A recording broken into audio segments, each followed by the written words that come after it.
Tutta la Morte and Solo Punto is the latest full-length album from Noise Trail Immersion, an Italian dissonant black metal band that has influences from post-metal and mathcore, grinding mathcore. There's a lot of things that went into their earlier sound, which I'm not a fan of. I'll be honest. I really couldn't stand most of their first couple of records. They're fine if you're interested in Converge and extreme metal's take on Converge. The early stuff really is just that.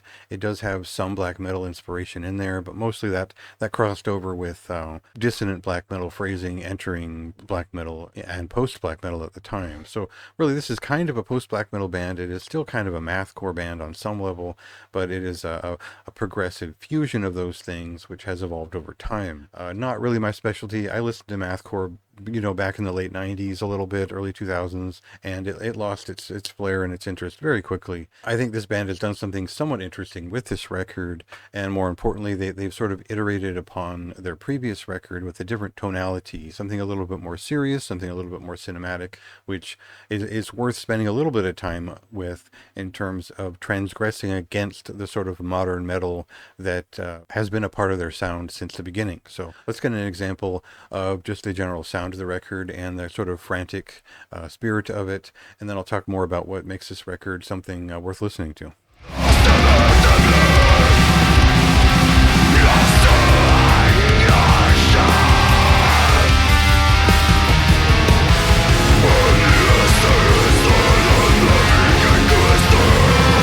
The revelation of this record, and it is not a huge one, is that they've made more of an album out of it rather than an experiment of it. And crossing all those subgenres was exciting in the past, but it really was a mess on Curia.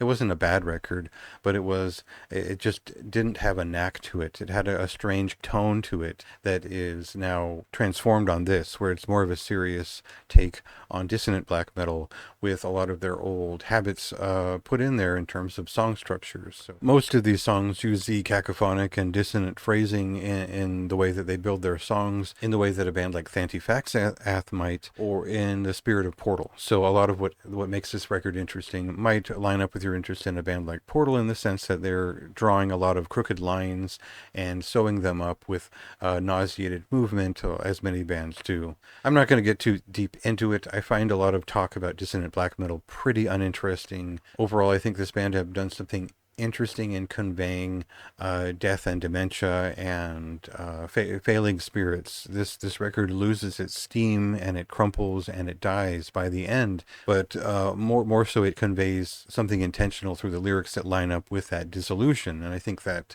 makes for kind of a performance piece, something that feels a little bit more serious than they've done in the past. Overall, I'd say that this is a high recommendation. I think that even if it's not really your kind of thing, it's worth seeing what can be done with this sort of language in terms of the guitar work, the rhythmic nods they put in there, and the way that the influences from post-metal and post-black metal really take a lot of the mania out of their work, and the focus on dissonant black metal gives it a direction that I think is it's worth experiencing at least once. So check it out for yourself. That released in late June. Go ahead and read my written review for more of my thoughts.